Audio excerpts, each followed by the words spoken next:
Being a man is really hard. You have to be responsible, you have to be competent, you have to work hard as f***. You also have to compete with other men who are super hungry. Hungry for more, hungry for growth. They want to achieve more and do more. Not to mention, getting the woman of your dreams.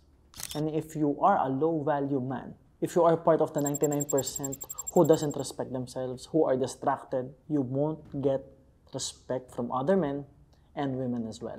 And I want you to imagine being a high-value man, being part of the top 1% who have the discipline, who's earning a lot of money, who's creating value to the world, and imagine the woman of your dreams. Kasi let's be real, kung tamad ka, kung pabebe ka, kung low value ka, yung pangarap mong babae, just imagine, girlfriend ng iba. Yung pangarap mong buhay, buhay ng iba. Yung pangarap mong negosyo, magiging negosyo ng iba. Kasi tamad ka. Kasi wala kang ginagawa. Kasi masyado kang distracted, puro ka games. And worst, kung ano-ano pang pinapanood mo na hindi nakakatulong sa'yo. Sige, pakiramdaman mo ano yung feeling ng low value. Ano yung feeling na walang respeto sa'yo, pamilya mo, walang respeto sa'yo yung mga kaibigan mo, walang respeto sa'yo yung mga babaeng nakapaligid sa'yo, and most importantly, wala kang respeto sa sarili mo. Di ba ang sakit? Di ba ang hirap? So kung gusto mong matapos yan, watch the whole video because we will talk about the 5 traits of a high-value man. And the good news is you can actually develop these traits. You can grow and become a high-value man right now. And if you work on this, you will be 10 to 100 times more attractive. So again, let's talk about the 5 traits of a high-value man.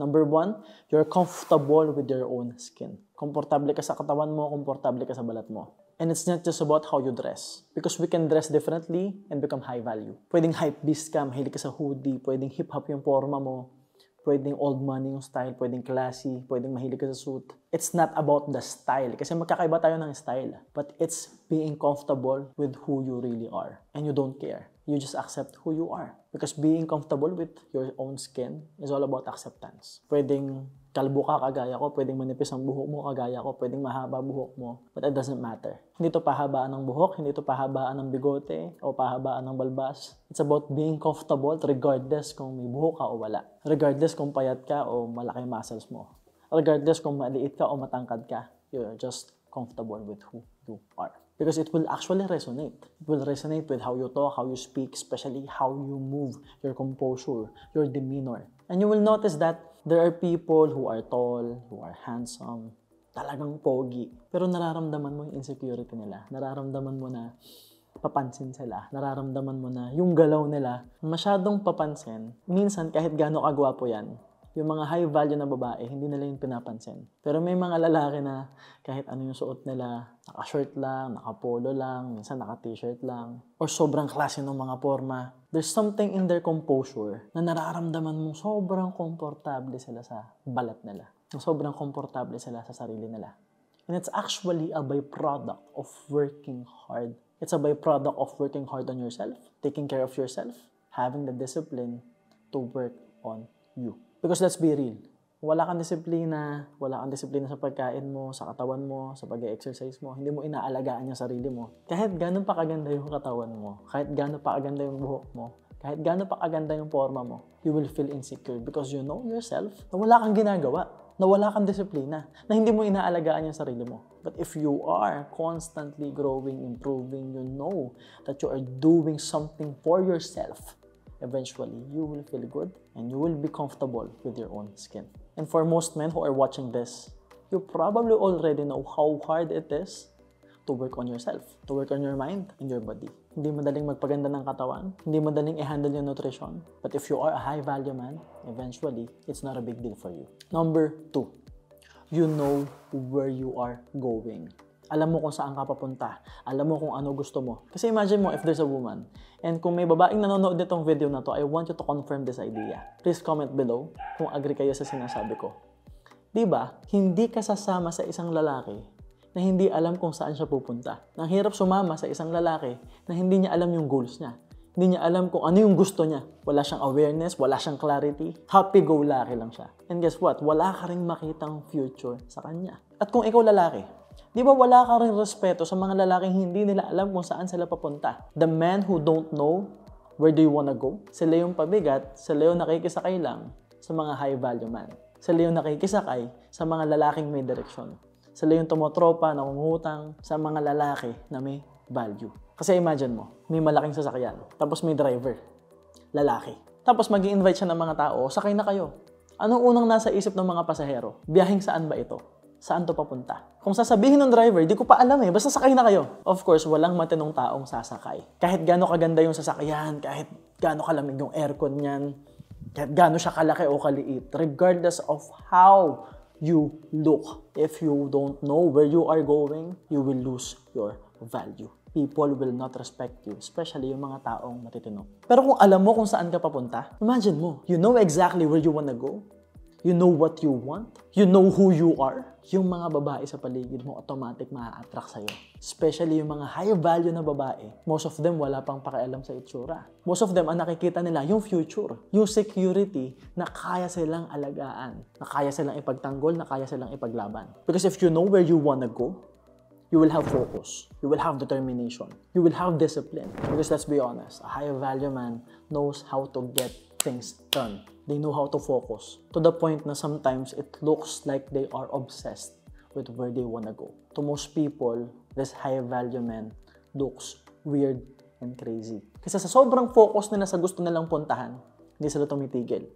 Yung iba dyan, hindi na natutulog. Yung iba dyan, wala nang pakialam sa ibang bagay because they know exactly what they want. At hindi sila papayag na hindi nila yung makukuha. And if you know where you wanna go, most people will be attracted to you. Even men and women. Kasi yung mga lalaki, iidulihin ka. Yung mga lalaki, gagayahin ka.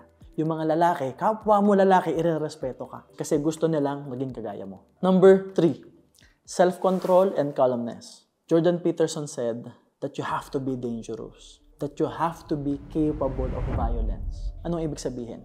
Hindi sinabing gagawa ka ng mali. Hindi sinabing mananakit ka ng kapwa. But you have to be capable of hurting people. You have to be a dangerous man. But you can control it. Kasi di ba kung mabait ka lang, tapos lampa ka, there's actually no virtue to it. There's no control. Kasi anong kukontrolin mo? Wala ka naman. Anong kukontrolin mo? Wala ka namang kayang gawin. Lampa ka nga Mabait ka nga, pero lampa ka naman. So wala din. Hindi mo kayang ipaglaban yung mga tao sa paligid mo, yung pamilya mo, especially yung mga babae sa paligid mo. But a high value man is capable of violence. They know themselves that if there's danger, kaya na lang sumabay. Kaya nilang gawin yung mga dapat nilang gawin. But if it's not necessary, hindi sila gagawa ng mali because they have self-control. Self-control also means that they are not buying this short-term happiness. I'm talking about drugs and vices. I'm talking about distractions like games and adult films, or maybe yung katatawanan sa social media and clout. A higher value man knows how to control himself. At ang nakakatawa pa dito, even if they are dangerous, they are calm. Sobrang kalmado sila. And you will notice, even in gyms, kung sino yung maingay, sino yung kung ano-anong sinasabi, sila yung mahina. But if you train jiu-jitsu, muay thai, boxing, you will understand that the more you know, the more you will have control. Akala ko dati, when I do martial art, lalo akong magiging violente. Pero hindi pala. The more that I learned the discipline, the more na mas nagiging kalmado ako. Kasi ang perspective ko na ngayon, hindi na yung kailangan suntukin ko siya, kailangan masaktan siya, hindi. Ang perspective ko na ngayon, pag pinatulang ko ba to worth it? Kung baliin ko balikat nito, makakasuhan pa ako. Baka mamaya pag pumalag to, leeg pa yung mabali ko. Delikado pa. Nakasakit pa ako ng kapwa. Nakagawa pa ako ng mali. Damay pa yung maraming tao. So the more that you know, the more that you will understand how to handle yourself. And it's super attractive to most females. Kasi imagine mo, nagkakagulo na, ikaw kalmado ka. Imagine mo, nagpapanik na siya, ikaw kalmado ka lang. Kasi alam naman natin, if you are a high value man, the people around you will automatically go to you, especially if they have problems. So kung nagpapanik na sila, ikaw ang pupuntahan nila. Kaibigan mo yan, kamag-anak mo yan, pamilya mo yan, girlfriend mo yan, inner circle mo yan. Ikaw yung lalapitan ng mga tao kasi alam nila na kaya mo mag-handle ng problema. And for high-value women, it's super attractive. Kasi pag nagdadala na sila ng problema, alam nilang maaasahan ka.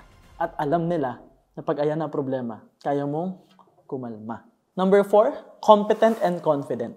At kaya siya magkasama kasi nade-develop yung confidence natin through being competent. And competence doesn't mean pera lang. Well, money is a factor. Don't get me wrong. Kaya naman maraming na-attract sa mayaman or may pera because there's a certain level of competence that will generate you income. You won't become successful financially if you are irresponsible, if you are not creative, if you cannot organize your thoughts and yourself. Pero tandaan mo rin na hindi pera lang. Yes, money is a part of it, but it's not just about money. Kasi pwedeng hindi ka sobrang yaman ngayon, pero papunta ka na doon. Pwedeng hindi ganun kalaki income mo ngayon, pero alam mo kung saan ka papunta eh. Kalmado ka eh. Confident ka because you know exactly where you wanna go. And the thing is, maybe you are competent in other things. Maybe you can cook. Maybe you are good in art. Maybe you have skills like singing, dancing, martial arts. Maybe you are good in communicating. Maybe you have an extremely high emotional intelligence. Maybe you have empathy. You know how to listen well. Maybe you are good in closing deals. Maybe you're good in business. Pero nagsisimula ka pa lang. Maybe you're good in driving. The thing is, if there's a certain level of competence, you will become confident. And let's be real. Kaya naman napakaraming low value na lalaki. Kasi tamad. Kasi walang ibang ginawa kundi manood sa buhay ng iba. Ito worse, naninira ka pa sa buhay ng iba. Nakakatawa pa dito, may mga lalaki na parang parasite na kumikita ng pera sa paninira ng kapwa nila lalaki. Sa pang-hate sa kapwa nila lalaki. Sa pagkikreate ng clout, sa pagkikreate ng negativity. Tandaan nyo, a high value man creates value. He is confident enough not to talk about other men. Especially kasiraan ng kapwa niya lalaki. Kasi para sa kanya, aksaya ng time at energy. And imagine you are extremely confident, you are competent, you are good at something, or maybe you are good in a lot of things. Automatic, yung mga babae, they will be super attractive to you. At yung mga lalaki sa paligid mo, idol ka. Ikaw yung gagayahin nila, ikaw yung tutularan nila. And obviously, developing these two takes a lot of time, takes a lot of effort, takes a lot of hard work. I'm not just talking about one-time hard work. I'm talking about hard work for a long time consistently. Being relentless, being unstoppable, creating momentum, kasi hindi siya madali. At kaya ka nga tinawag na high value, kasi nalampasan mo yung hirap. Number 5, a high value man is taking care of the people around him. Inaalagaan niya yung mga tao sa paligid niya. Hindi niya pinababayaan yung mga tao sa paligid niya. And I'm not just talking about his friends. I'm talking about his inner circle. His family, his girlfriend, his wife, his close friends. If he is a businessman, his leaders, his employees, he is making sure that everyone is growing. He is making sure that everyone becomes more successful in life. And he's doing all that without remorse, without contempt, without complaints. Alam niya lang sa sarili niya that he has to take responsibility. And he's taking responsibility and accountability automatically. Alam mo yung feeling na ramdam mo sa kanya na part na ng buhay niya yung tumulong sa iba, yung tumulong sa pamilya niya, nang walang reklamo. Kasi di ba may mga lalaki na dada ng dada. Alam mo yung tutulong na rin naman. Alam mo yung gagawin na rin naman niya. Ang dami pang sinasabi, ang dami pang reklamo. Lagi na lang ako tumutulong sa nanay ko, lagi na lang nila kailangan ng budget. Yung tatay ko, pabigat, inom ng inom. Yung kapatid ko, kailangan ng pera. Yung girlfriend ko, ganito, ganyan. It's super unattractive. Kung lalaki ka, tapos pabebe ka, ang dami mong reklamo sa buhay. Walang tatagal sa'yo. At kung yung babae sa buhay mo, nakikinig lang, okay lang ba sa'yo na mas babae ka pa sa girlfriend mo? Mas marami ka pang reklamo sa kanya. Now, don't get me wrong. There's nothing wrong with being emotional. Your emotions are valid. There's nothing wrong with being honest with your partner. There's nothing wrong with being vulnerable and open. Pero wag namang sobra. Wag na lang every time natutulong ka, may reklamo ka. Wag naman yung every time magtitake ka ng responsibility, may masasabi kang hindi maganda. Because here's the truth. And some people may hate me for this, but this is the sad reality. As a man, it is your responsibility to take care of the people around you. Because let's be real, ang hirap maging lalaki. Sinong umaakyat ng poste ng kuryente? Lalaki. Sinong gumagawa ng mga bahay? Lalaki. Nagbubuhat ng semento, nag-aayos ng kuryente, ng tubig? Lalaki. Sino nag-aayos ng mga bara sa kanal? Sino yung laging nanghahabol ng kriminal? Sino yung mga namamatay sa gera? Lalaki. And yet, kahit anong hirap yung pagdaanan mo bilang lalaki, it's just normal. Hindi ka laging makaka-receive ng appreciation. Hindi ka laging makaka-receive ng acknowledgements. Hindi ka laging makaka-receive ng pagmamahal. Kasi normal sa'yo na nagtitake ng responsibility. And a high-value man, regardless of the love, appreciation, acknowledgement they receive, they will take action. They will take responsibility. They will take accountability. Kasi alam nila yung role nila. Alam nila na hindi nila masyadong kailangan ng appreciation. Ang mahalaga sa kanila, nagagawa nila yung part nila, nagagawa nila yung responsibility nila, and they are always accountable with their decisions. That when they do something right, they don't take credit for it. Mahalaga lang sa kanila, nakatulong sila. But if there's something wrong, they always take the blame. But imagine, being a high-value man is also super fulfilling. Kasi, yung mga tao sa paligid mo, nag-grow, yumayaman, nag-i-improve yung buhay. So, gaano kasarap sa feeling na every time na may didikit sa yung kapwa mo lalaki, maliban sa nare-respeto ka, maliban sa sobrang lalim ng tingin nila sa'yo, maliban sa sobrang lalim ng tiwala nila sa'yo, literal na nagbabago yung buhay nila. Literal na nag-grow sila. At literal na unti-unti nagiging high value din sila. And together, you are creating a circle dedicated to take responsibility, to take ownership of their lives, and to create value in the marketplace. That's being a high value man. It is hard. It is super fucking hard. But it's also fulfilling at the same time. Bilang lalaki, you have a choice. Maging part ng 99% na tamad, na low value, na walang pakialam, na walang respeto sa sarili, or you wanna become part of the top 1%. You have a choice. And don't get me wrong, okay lang naman kung nasa 99% ka. Kasi marami naman sila eh. Marami naman kayo dun eh. Diba? Okay lang naman kung hater ka. Okay lang naman kung negative ka. Okay lang naman kung pabebe ka. Okay lang naman kung marami kang reklamo sa buhay mo. But you have to understand that you can choose. So yun lang guys. If you like this video, and I'm sure that you do, comment below because there's actually more to being a high-value man. We actually have 10 to 15 traits, but we can actually do that in the next podcast. And I want you to comment, ano sa tingin mo yung iba pang traits ng mga high-value man? And for the women, you can also comment, ano sa tingin mo yung mga traits ng high-value man at ano yung gusto mo sa isang lalaki. So that you can also help and create value with the male audience that we have right now. So yun lang guys, this is the end of the podcast, and always remember that everything good starts with a yes. And yes, my name is MJ Lopez, and see you soon.